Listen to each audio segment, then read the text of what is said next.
સુરત જિલ્લાના 9 તાલુકામાં કુલ 62 ગ્રામ પંચાયતોમાં સામાન્ય ચૂંટણી અને 17 ગ્રામ પંચાયતોમાં પેટા ચૂંટણીમાં 95,567 મતદારોએ મતાધિકારનો ઉપયોગ કરી લોકશાહીની ફરજ નિભાવી હતી. સુરત જિલ્લામાં ગ્રામ પંચાયત ચૂંટણી 2025માં અંદાજિત 77.37% મતદાન નોંધાયું છે. સુરત જિલ્લાના 131 મતદાન મથકોમાં વહેલી સવારથી જ વરસાદી માહોલ વચ્ચે પણ મતદારોએ ઉત્સાહથી મતદાન કર્યું હતું. જિલ્લાના 9 તાલુકાઓની સામાન્ય વિભાજન, મધ્ય સત્ર અને પેટા ચૂંટણીમાં સરપંચ અને સભ્યો માટેની આ ચૂંટણીમાં ગ્રામ્ય મતદારો હવે પોતાના મતાધિકારનું મહત્વ સમજીને સક્રિય ભૂમિકા ભજવવા વહેલી સવારના 7 વાગ્યાથી જ મતદાન મથકો પર ઉમટ્યા હતા. સુરત જિલ્લાના 9 તાલુકામાં સામાન્ય ચૂંટણી માટે કુલ 1,23,652 મતદારો, જેમાં 60,946 પુરુષ અને 62,706 સ્ત્રી મતદારો નોંધાયા હતા.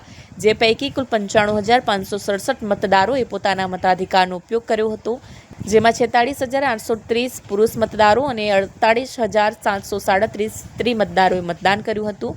જ્યારે ગ્રામ પંચાયતની પેટા ચૂંટણીમાં કુલ 32,230 મતદારો નોંધાયા હતા, જેમાં 16,228 પુરુષ મતદારો અને 16,002 સ્ત્રી મતદારોનો સમાવેશ થાય છે.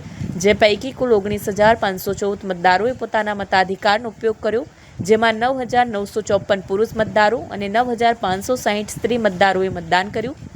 આ પેટા ચૂંટણીમાં અંદાજિત સરેરાશ 60.55% જેટલું મતદાન નોંધાયું હતું. જિલ્લા ચૂંટણી અધિકારી ડોક્ટર સૌરભ પારગીના માર્ગદર્શનમાં 30 ચૂંટણી અધિકારીઓ, 30 મદદનીશ ચૂંટણી અધિકારીઓ, 792થી વધુ પોલિંગ સ્ટાફ અને 266થી વધુ પોલીસ સ્ટાફે ફરજ નિભાવી હતી. જિલ્લા ચૂંટણી અધિકારી અને વહીવટીતંત્ર દ્વારા લોકો ચૂંટણીના પર્વમાં વધુમાં વધુ ભાગ લે તેવા સઘન પ્રયાસો કરાયા હતા. ચુસ્ત પોલીસ બંદોબસ્ત સાથે શાંતિપૂર્ણ માહોલમાં બેલેટ પેપરથી મતદાન પ્રક્રિયા પૂર્ણ થઈ હતી.